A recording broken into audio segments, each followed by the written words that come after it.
이번 시간에는 예수님께서 마지막으로 제자들과 함께 보내신 유월절과 주의 만찬에 대해서 살펴보도록 하겠습니다.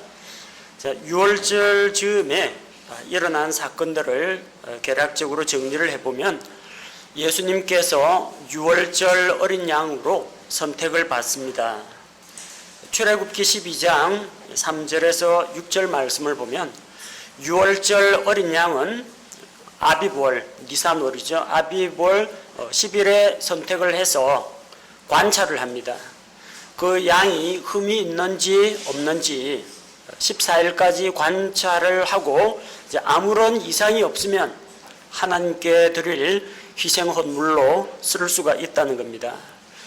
예수님께서는 이 세상에 오셔서 33년 반 동안 자기의 삶을 자기 가족과 주변 친지들과 동네 사람들과 제자들 앞에서 투명하게 다 공개하고 검증을 받으셨습니다. 그리고 예수님은 하나님의 어린 양이 되기에 합당한 조건을 갖추고 계셨습니다. 지난번에 우리가 살펴본 요한복음 11장 47절에서 52절 보니까 나사로 때문에 수많은 유대인들이 예수님을 따르게 되고 대제사장과 또 백성의 서기관과 장로들이 이스라엘 민족의 앞날을 걱정합니다. 예수님이 저렇게 세력을 얻고 추종자가 많아지면 백성들이 예수님을 중심으로 밀란을 일으킬 테고 그러면 로마 군대가 우리 민족을 짓밟을 것이다. 그때 가야바가 내놓은 의견이 한 사람이 백성을 위해 죽어서 온 백성이 멸망하지 않는 것이 좋다라고 선포했습니다. 그는 자기의 그 권위와 또 자기의 영향력을 침범하는 예수님을 견제하고자 예수님을 시기하여 이 말을 했지만 그가 한 말은 그의 대제사장으로서 하나님의 말씀으로 그가 대언을 한 것입니다. 자기가 무슨 대언을 하는지조차도 그는 모르고 있었다는 거죠. 대제사장이 예수님을 합당한 희생 헌물이라고 선언했기 때문에 이것은 하나님께 바칠 수 있는 어린 양입니다.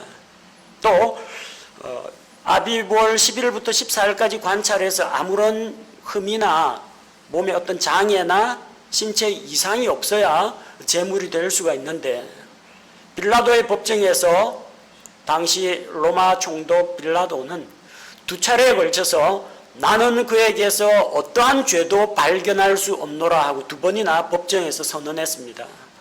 곧 흠없고 점없는 하나님의 어린 양이기 때문에 희생 헌물로 사용하기에 합당하다는 이야기입니다. 예수님께서는 유월절 즈음에 예루살렘에 방문을 하셔서 유월절 예비일 때 십자가에서 고난받고 죽으십니다. 유월절이 언제냐? 구약시대에는 정월, 아비볼 14일이 유월절이고 15일부터 한 주간이 무교절입니다. 레위기 23장 5절에서 첫째 달 14일 저녁은 주의 유월절이요 같은 달 15일은 주를 위한 무교절이니 유월절하고 무교절이 딱 구분이 되어 있는 걸 볼 수가 있죠. 14일이 유월절입니다. 그리고 15일이 무교절이 시작됩니다. 근데 신약시대에 와서는 유월절과 무교절을 묶어서 하나의 연속된 명절로 지킵니다. 그렇게 된 이유는 유월절에도 유월절 어린 양만 먹는 게 아니죠. 뭐 먹어요? 쓴 채소도 먹고 누룩 없는 빵을 먹습니다. 누룩 없는 빵을 먹는 절기에 묶일 수가 있다는 이야기죠. 마가복음 14장 1절에 보면은 이틀이 지나면 유월절과 무교절이더라. 그 말을 한 날로부터 제2일째 되는 날이 유월절과 무교절이라고 했습니다. 유월절과 무교절이 동시에 온다는 거예요. 이틀을 지나면 유월절이고 사흘을 지나면 무교절이라 하지 않고 이틀 지나면 유월절과 무교절이 된다고 했습니다. 두 가지 절기가 하나로 묶여 있다는 걸 볼 수가 있죠. 또 누가복음 22장 1절에 보면 이제 유월절이라 하는 무교절이 가까이 다가오매 유월절이라 하는 무교절 같은 명칭이라는 겁니다. 같은 절기로 간주하고 있다는 겁니다. 자, 유월절 주간에 어떤 일들이 일어나느냐? 먼저 예수님께서 요한복음 11장에서 우리가 살펴본 것처럼 유월절 엿새 전에 에브라임에서 베다니까지 오십니다. 에브라임에서 베다니로 오죠. 베다니에서 어떤 일이 일어납니까? 베다니 마을 나사로의 집에서 잔치가 벌어집니다. 죽은 자 가운데서 살아난 나사로를 축하하고 또 나사로를 살리신 생명의 은인이신 예수님을 모시고 같이 저녁 만찬을 베풀었습니다. 그 자리에서 나사로의 누이 마리아가 향유가 든 옥합을 예수님께 부어드리는 일이 일어났습니다. 그리고 베다니에서 올리브산 벳바게를 거쳐서 어린 나귀를 타고 예수님께서 예루살렘에 들어오시죠. 그래서 무리가 자기 옷을 깔고 종려나무 가지를 흔들며 찬송하리로다 주의 이름으로 오시는 이여, 대대적으로 예수님을 환영하면서 영접합니다. 예수님께서는 베다니에 머무시다가 예루살렘에서 가르치시고 또 저녁이 되면 베다니로 들어갔다가 아침이면 그 도시로 가까이 나아오셨습니다. 베다니에서 예루살렘까지의 거리가 대략 2.7km 정도 됩니다. 보통 성인이 가볍게 걷는 게 시속 4km 정도입니다. 그러니까 뭐 3, 40분 산책하는 셈치고 왔다 갔다 할 수 있는 그런 거리라는 겁니다. 그리 멀지 않습니다. 그래서 그 유월절 주간에 무화과 나무를 저주하신 사건, 열매 없고 잎만 무성한 무화과 나무를 저주하신 사건 지난번에 살펴봤죠. 또 성전 안에서 장사꾼들이 물건을 매매하는 것을 보고 예수님께서 성전을 청소하신 사건도 일어났습니다. 예수님을 시험하는, 도전하는 질문들도 있었고요. 예수님께서 위선한 자인 바리새인들, 서기관들을 책망하신 사건도 기록이 되어 있습니다. 그리고 유월절 하루 전, 이 날을 가리켜서 명절 하루 전을 예비일이라고 합니다. 시험 보는 당일이 있고요. 예비 소집일이 있죠. 그것처럼 유월절 전에 유월절을 예비하는 예비일이 있습니다. 그 예비일에 예수님께서 제자들과 주의 만찬을 함께 나누십니다. 그리고 주의 만찬을 나누고 그들과 함께 저녁 무렵에 기드론 시내를 건너가지고 겟세마네 동산으로 건너가시죠. 동산에서 예수님 기도하시고 나와 함께 깨어서 기도하라고 했는데 제자들 보니까 다 자고 있습니다. 그리고 새벽 무렵에 가룟 유다가 와서 대제사장이 파송한 그 무리와 함께 예수님이 누군지 지목을 해주니까 예수님을 붙잡아서 대제사장의 관저에 데려가서 신문을 합니다. 그리고 베드로는 멀찍이 떨어져서 대제사장 집에 하인들과 불을 쬐다가 예수님을 모른다고 3번이나 부인하는 일이 벌어집니다. 그리고 그 당일 수요일 오전 아침 해가 뜬 이후에 빌라도의 법정으로 데리고 갑니다. 빌라도가 보고 어디 사람이냐? 갈릴리 사람입니다. 그럼 헤롯 관할 아니냐? 헤롯에게 한번 보냅니다.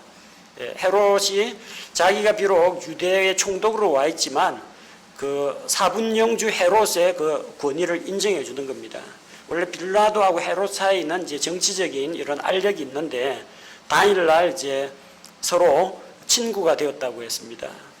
빌라도가 헤롯을 이제 배려를 해주고 또 헤롯도 가만히 이야기 들어보니까 유대인들을 죽여라 하는데 사형 집행권이 헤롯한테는 없단 말입니다. 그러니까 빌라도의 그 권한을 존중해가지고 나는 사형 집행권이 없으니까 로마 법정에서 알아서 하십시오 하고 다시 또 빌라도에게 보내줍니다. 그러니까 밤에 새벽에 잡혀가지고 대제사장 집 갔다가 빌라도에게 갔다가 헤로데에 갔다가 빌라도에 왔다 갔다 계속 예수님이 이리저리 끌려다니신 겁니다. 그리고 예수님께서 빌라도의 법정에서 유대인들이 예수님의 왕되심을 부정하고 예수보다는 차라리 우리에게는 독립운동가 바라바를 놓아달라 하니까 예수님 대신 이제 바라바는 풀어주고 예수님은 십자가에 못 박게 끌고 갑니다. 그래서 예수님께서 십자가에 달려 죽으십니다. 해가 지면은 바로 유월절 잔치가 시작되는데 유월절 명절에 시체가 버젓이 달려 있으면 이 하나님 앞에 이제 불경스러운 겁니다. 그래서 해 지기 전에 시체를 십자가에서 내려서 장사 지냅니다. 그리고 하나님의 어린 양 예수 그리스도가 이렇게 죽어 장사된 다음에 해가 지자 유월절 잔치를 시작한 겁니다. 정확하게 말하면 예수님은 유월절 날 죽으신 것이 아니라 유월절 예비일에 죽으신 것이 됩니다. 예수님이 십자가에 달리신 시점을 놓고 견해가 학자들마다 갈립니다. 수요일로 보는 견해가 있고 목요일로 보는 견해가 있고 금요일로 보는 견해가 있습니다. 과거 이제 로마 가톨릭과 가톨릭으로부터 독립한 프로테스탄트 개신교회에서는 예수님께서 성금요일에 죽으셨다고 주장합니다. 그래서 13일의 금요일 같은 그런 영화도 나오고요. 예수님이 십자가에 못 박힌 게 13일의 금요일이다. 그래 주장하고 금요일 날 죽으셨는데 왜냐하면 그 금요일 날 죽으셨는데 안식일 날이 끝나고 그 사람들 생각으로는 토요 안식일 말고는 생각나는 게 없어요. 그래서 토요 안식일 다음 날 주일 날 새벽에 부활했다 주장하는 겁니다. 만약에 금요일 날 죽으셨다고 하면요. 예수님은 사흘 밤 사흘 낮을 땅의 심장부에 있지를 못합니다. 토요일 하루만 풀로 있고 일요일 새벽에 부활했죠. 부활했다고 주장하면요. 금요일 조금, 토요일 하루, 그리고 일요일 조금 이렇게 들어갑니다. 그러면은 3 days and 3 nights. 글자 그대로 밤이 3번 있어야 되고 낮이 3번 있어야 되는데 그게 안 된다라는 겁니다. 예수님은 유월절 시작되기 전 저녁 무렵에 죽으십니다. 왜냐하면 유월절 양은 14일 날 잡는데 14일이 유월절인데 이 14일이 언제부터냐? 14일 날 당일 아침이 아닙니다. 14일 당일 해가 떨어질 무렵이 저녁부터가 14일 유월절이 시작이 됩니다. 그럼 유월절은 언제 잡느냐? 13일 날의 그 저녁과 14일의 저녁 어스름 13일이 끝나가고 14일이 되기 그 직전 그때 유월절 양 잡고 나면 바로 해 떨어지면 그 유월절 잔치가 시작되는 겁니다. 유월절 당일에 잡는 게 아니고요. 유월절 양을 잡고 저녁이 되어야만 유월절 잔치가 벌어집니다. 출애굽기에 나오는 그 기록을 볼 때 예수님에게 이걸 적용해 보면 세상 죄를 제거하시는 하나님의 어린 양, 유월절 양으로 오신 예수님은 언제 죽어야 되느냐? 유월절 잔치가 시작되기 전에 죽어야 됩니다. 잡은 양이 있어야 유월절 잔치를 하죠. 양도 안 죽었는데 무슨 유월절 잔치를 하겠습니까? 양 먼저 잡고 해 떨어져야 유월절 잔치 시작됩니다. 그리고 요한복음 18장 28절에 보니까 이 새벽에 이 빌라도에게 헤롯에게 또 빌라도의 법정에 데리고 가는데 고소하는 사람들이 빌라도의 법정 안에 안 들어가려고 합니다. 그 이방인의 관청이거든요. 거기에 들어가면은 부정한 자가 되어가지고 하루 동안 부정합니다. 24시간 부정합니다. 그래서 부정한 몸으로는 유월절 어린 양을 먹을 수가 없습니다. 그래서 그들은 자기 몸을 더럽히지 않고 유월절 어린 양을 먹기 위해서 관제 바깥에 있습니다. 안에 안 들어갑니다. 이걸 보면 아직까지 유월절이 아니라는 걸 알 수가 있죠. 만약에 예수님이 십자가에 죽으신 날이 유월절이라면 예수님을 붙잡아 오기 그 전날에 유월절 양을 잡아가지고 잔치를 해야 됩니다. 근데 유월절 양고기는 새벽까지 다 먹어 치워야지 새벽에 남은 거는 해 뜨기 전에 전부 다 불에 태워서 소각 처리해버립니다. 지금 관청에 안 들어가고 있는데 이 사람들은 이미 유월절 양을 먹고 왔어야 됩니다. 근데 아직까지 이걸 안 먹었다는 걸 알 수가 있죠. 더럽힘을 입지 않고 유월절 어린 양을 먹기 위해서 관청에 안 들어갑니다. 지금 해 다 떴는데 예수님 관청에 넘겨주고 집에 돌아가면은 만약 진짜 유월절이면 유월절 양고기 새벽에 다 불태우고 없습니다. 못 먹어요. 그러니까 지금은 유월절이 아니란 이야기예요. 유월절 예비일이라는 이야기입니다. 안식일, 유월절 안식일 전날 예비일입니다. 이렇게 하면은 예수님의 십자가 죽음에 대해서 예수님이 마태복음 12장 40절에 나온 것처럼 사흘 낮, 사흘 밤을 땅의 중심부에 가 계셨다는 것을 알 수가 있습니다. 그래서 어떻게 사흘이냐? 수요일 날 예수님께서 십자가에 달려가지고 운명하시죠. 그래서 예수님은 십자가에 내려서 장사 지냅니다. 해 떨어졌죠. 자, 유월절 시작입니다. 수요일 저녁부터 목요일 저녁까지가 하루입니다. 유월절 안식일입니다. 꼼짝 못합니다. 이방인의 관청에 들어가서도 안 되고, 그 다음에 시체 만지러 무덤에 가서도 안 됩니다. 그 다음에 유월절 다음 날이 무슨 날이에요? 무교절입니다. 무교절이 되면 목요일 저녁부터 금요일 저녁까지 또 무교절 첫날이기 때문에 큰 안식일이라고 합니다. 이때는 꼼짝 못합니다. 어디 못 갑니다. 자, 금요일 저녁 딱 되고 나면 금요일 날 해 떨어지면 토요일입니다. 금요일 저녁부터 토요일 저녁까지는 토요 안식일이기 때문에 또 못 갑니다. 3 days and 3 nights에서 사흘 낮, 사흘 밤을 무덤 속에 예수님의 몸이 계시게 된다는 겁니다. 여인들이 안식일 전에 향품을 예비했다고 했습니다. 근데 아무도 무덤에 못 가요. 왜? 유월절이라 못 가, 무교절이라 못 가, 토요 안식일이라 못 가. 그래서 결국은 안식일이 다 끝난 다음에, 근데 안식일이 언제 끝나요? 토요일 저녁에 끝났는데 저녁에 깜깜한데 무덤에 뭐가 보여요? 그 조명시설도 없는데. 그러니까 토요일 저녁 6시부터, 그때는 일요일 시작입니다. 그거부터 다음날 아침 6시, 요 6시간 지난 다음에야 새벽 무렵에 일요일 해뜰 무렵에야 겨우 무덤에 찾아갈 수 있었다는 겁니다. 그래서 예수님께서 정확하게 주일날 새벽에 부활하셨는지는 우리가 알 수가 없습니다. 왜냐하면은 사흘 낮 사흘 밤 딱 되면은 토요일 저녁부터 일요일 새벽 그 어느 사이에 예수님께서 이미 부활하셨다는 겁니다. 이미 마리아가 갔을 때는 무덤에서 예수님 부활하려고 준비하고 걸어 나오시는 게 아니라 돌이 굴려져 있고 이미 예수님은 부활하신 이후였다는 겁니다. 그래서 뭐 어떤 견해에서는 이거 이외에도 뭐 목요일로 잡기도 하고, 로마 가톨릭에서는 금요일을 고난일로, 예수님의 십자가 고난일로 잡기도 하는데, 성경을 문자 그대로 사흘 낮 사흘 밤을 그대로 믿는다면은 우리는 있는 그대로 이렇게 수요일 저녁부터 날짜를 카운트하는 것이 이제 옳다고 봅니다. 아마도 예수님은 그렇게 사흘 낮 사흘 밤을 땅속에 계시다가 토요일 해진 이후에 부활하셨을 것으로 보입니다. 자, 그리고 예수님께서 잡히시기 전에 제자들과 함께 먼저 주의 만찬을 갖게 되죠. 그 상세한 내용에 대해서는 요한복음 13장에 기록되어 있습니다. 자, 예수님께서 유월절 전에 자기 때가 이르러 자기가 이 세상을 떠나 아버지께로 가야 할 줄을 아시고, 제자들 발 씻기는 이야기가 나오고 그 다음에 만찬이 이어지죠. 이제 유월절 전에라고 했습니다. 유월절 아닙니다. 유월절 전날입니다. 그래서 만찬 자리에서 제자들의 발을 씻기면서 제자들에게 사랑과 섬김이 무엇인지 그들에게 가르쳐 주십니다. 그 자리에는 누가 있었느냐? 2절에 보니까 가룟 유다도 같이 있었습니다. 예수님께서 제자들 발 씻겨주는데 빠진 사람 없습니다. 가룟 유다의 발도 예수님께서 씻겨주셨습니다.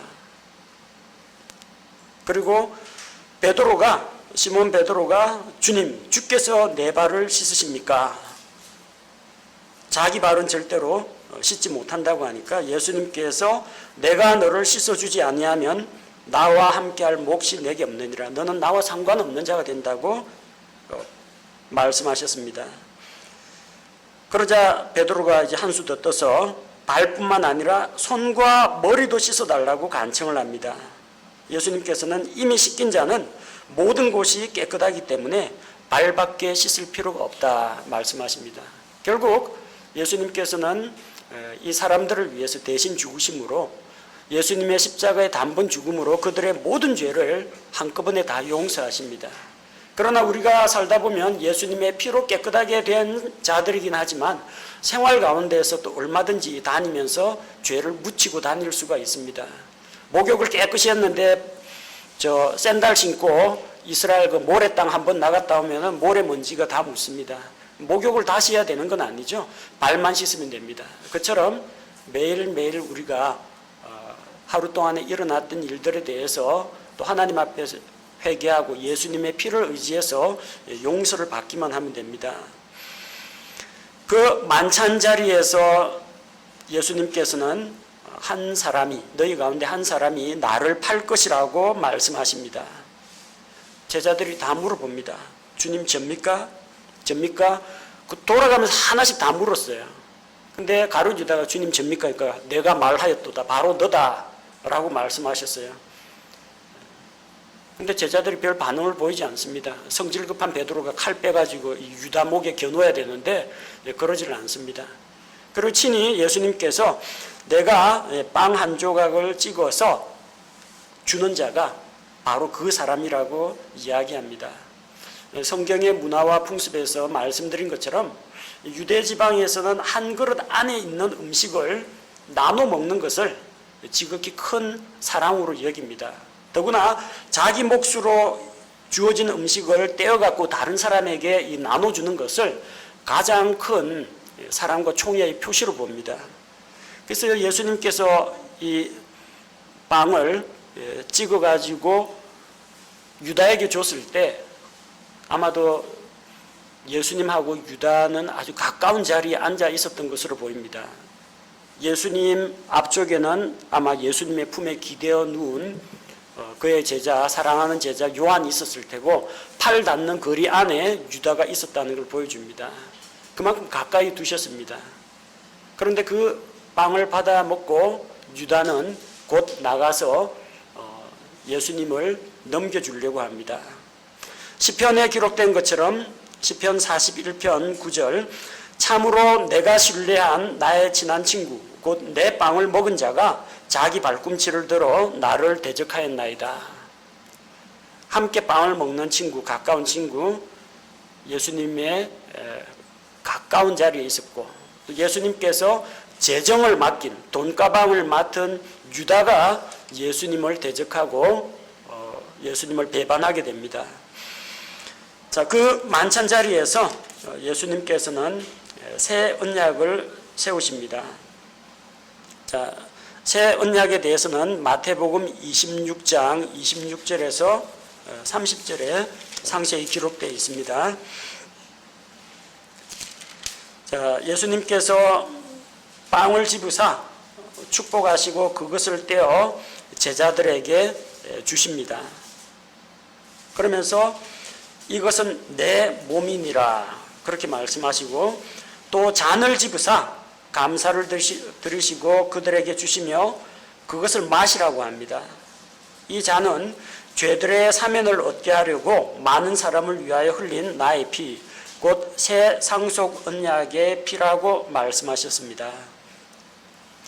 그래서 주께서 제자들과 함께 나눈 이 만찬을 기념해서 새 상속 언약을 기념하여서 신약교회에서는 주의 만찬을 행합니다. 주의 만찬에는 누룩 없는 빵을 사용합니다. 지금 이 당시가 유월절 기간입니다. 유월절 한 달 전부터 이스라엘에서는 집집마다 누룩을 다 제거를 합니다. 이 빵도 누룩 없는 밀가루와 물만 가지고 납작하게 구운 빵이라는 겁니다.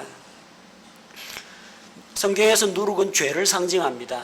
죄가 없으신 예수님의 몸을 기념하기 위해서 누룩 없는 빵을 사용합니다. 또한 이 잔이라는 것은 포도의 즙을 이야기합니다. 포도즙은 포도주가 아닙니다. 포도주는 누룩을 넣어서 발효시킨 것이 포도주입니다. 누룩은 부패하게 하는 것, 퍼져나가면서 오염시키는 것, 그리고 독한 냄새를 내는 것이기 때문에 성경에서 하나님께 드리는 헌물, 그리고 주의 만찬에는 누룩이 들어가지 않은 것들을 사용합니다. 포도주가 아니라 포도즙, 그리고 뭐 카스테라라든지 쌀가루를 찐 떡이 아니라 밀가루를 얇게 구운 빵을 사용합니다. 누룩이든 이스트든 베이킹 파우더를 넣어서 만든 빵은 주의 만찬에서 사용할 수가 없습니다. 또 뭐 백설기 가지고 하는 그런 교회도 있는데 예수님은 떡을 드신 적이 없습니다. 떡은 곡식가루를 증기로 쪄서 만드는 것이고 이것은 밀가루를 반죽을 해서 얇게 구운 것을 말합니다. 예수님께서는 죄 없는 자기의 몸과 자기 피를 우리에게 주셨습니다. 그를 기념해서 누룩 없는 빵과 누룩 없는 포도의 즙을 마시면서 주님의 죽으심을 우리가 기억하는 겁니다. 자, 예수님께서 주의 만찬에서 사용하신 이 빵은 문자 그대로 빵입니다. 포도즙은 문자 그대로 포도즙입니다. 예수님께서 이것이 내 몸이라 라고 하셨는데 그 빵은 밀가루지 예수님의 살점이 아닙니다. 이것은 나의 피, 세상 속 언약의 피라고 했을 때 그것은 포도주스를이지 결코 예수님의 혈액이 아니었습니다.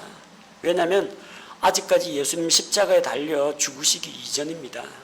따라서 로마 가톨릭에서 이야기하는 것처럼 이 사제가 이 빵에다 축복을 하면 그게 목구멍으로 넘어가는 순간 예수님의 살점으로 바뀌고 사제가 이 포도즙을 축복해 가지고 예수님의 혈액으로 바꾼다. 화채설이라고 하거든요.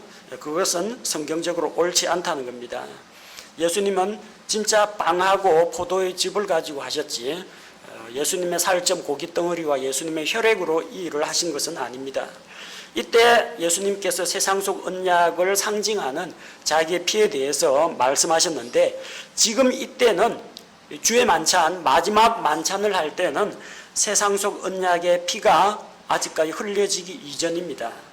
십자가에 달리셔서 십자가에서 그 언약의 피를 흘리신 겁니다. 히브리서 9장 17절에는 세상 속 언약의 피는 상속 언약하는 자가 죽어야 효력이 있다고 했습니다. 유언을 남기는 사람이 죽어야 유언장이 집행이 됩니다. 곧 예수님의 세상 속 언약은 언제부터 유효하냐? 예수님께서 십자가에 못 박혀 피 흘려 죽으신 다음부터 새 상속 언약이 유효하게 됩니다. 새 상속 언약을 뉴 테스터먼트라고 하고 우리말로는 신약이라고 합니다. 그래서 예수님의 십자가 사건 이후부터 신약 시대가 열리게 됩니다.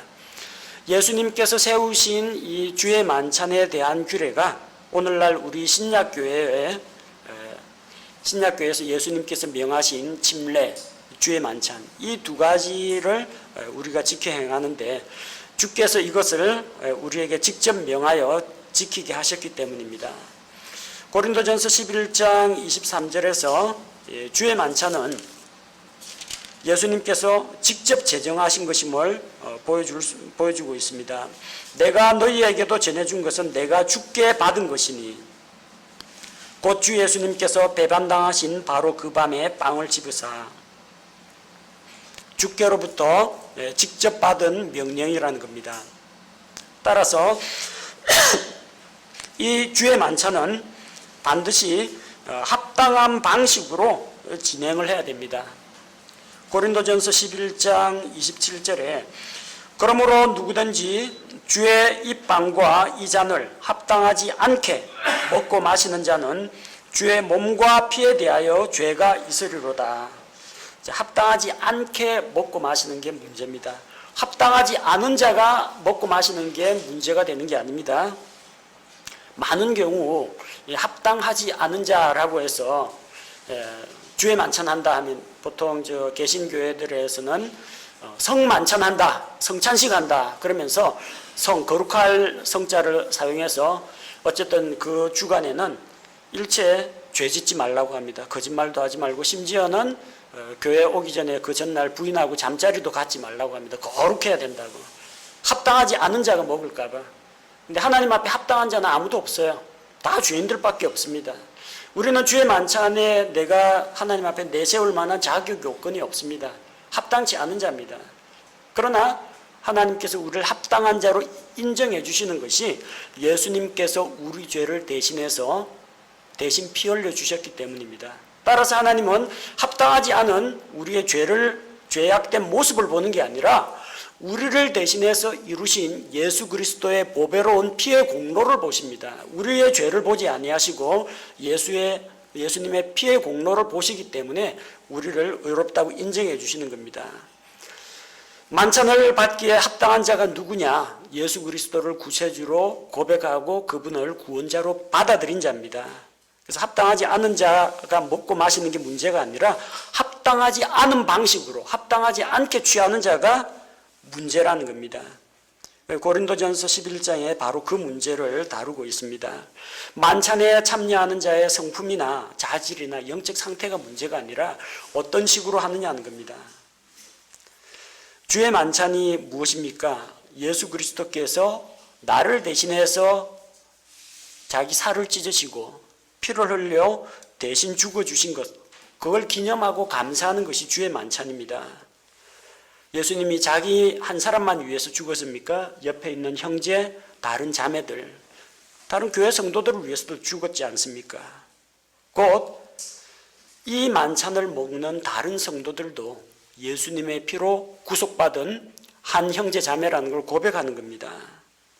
내가 이 빵과 이 잔을 마심으로써 예수 그리스도의 살과 피에 참여하는 것, 곧 내가 그리스도의 몸에 속한 자라는 것을 고백하는 것처럼 함께 만찬을 먹는 다른 형제 자매들도 한 몸에 속한 지체라는 것을 고백하는 것이 주의 만찬입니다.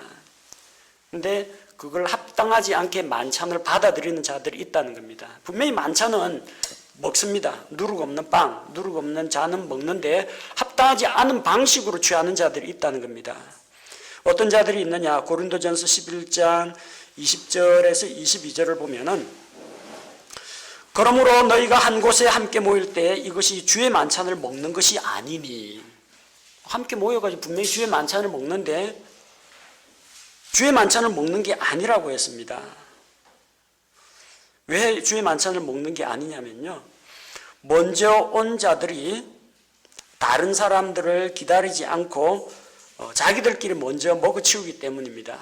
보니까 나중에 와보니까 빵 다 먹어치우고 남은 게 없어요. 늦게 온 자들은 못 먹는다는 겁니다. 만찬은 일제히 한 자리에서 같이 해야 되는데 먼저 온 사람 먼저 먹고 나중에 온 사람은 빵이 모자란다는 겁니다. 21절에 이는 먹을 때 저마다 자기 만찬을 다른 사람보다 먼저 먹으므로 한 사람은 시장하고 다른 사람은 취해 있기 때문이라. 먼저 먹은 사람이 있고 배고픈 사람이 있습니다. 누가 먼저 와서 먼저 먹느냐? 부자들은 먼저 옵니다. 직장 안 나가도 되는 사람은 먼저 옵니다. 근데 주인하고 종이 둘 다 크리스찬인데 신약 교회 안에 너는 일하고 있다가 와라, 나 먼저 교회 간다 해가 주인이 와서 부자들은 부자들끼리 먹습니다. 천한 것들하고 같이 먹을 수 없다고. 고린도 교회 안에 부자도 있고 가난한 자도 있습니다. 부자들은 자기들끼리 먼저 우리끼리 먹자 해가 먹습니다. 나중에 그 하인들, 종들, 시장에서 장사하는 가난한 사람들이 와보니까 부자들이 다 먹어치우고 남은 게 없어요. 그러니까 누구는 먹고 배부르고 누구는 시장하다는 겁니다. 합당하지 않게 만찬을 취하는 겁니다. 또 한 사람은 시장하고 다른 사람은 취해 있기 때문이라. 아까 분명히 포도즙 가지고 한다고 했는데 누가 술 마시고 취해 있다는 이야기입니다.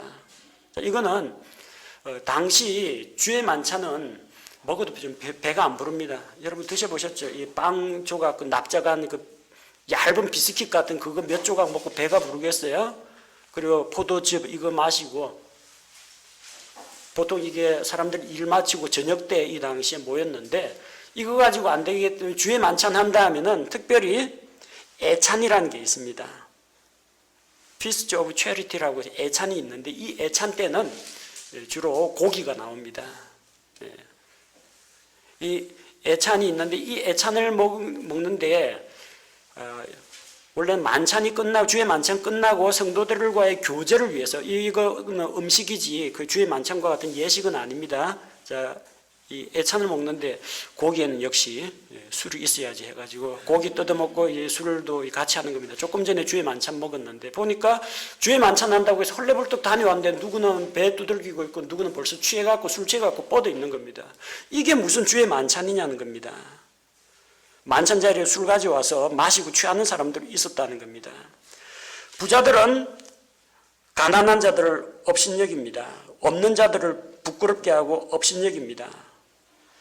아까는 분명히 우리가 그리스도 안에서 한 몸이요 한 형제요 한 자매인 걸 고백한다고 해놓고 실제로는 교회 안에서 이게 빈부의 격차 가지고 서로 간에 편가르기를 한다는 겁니다.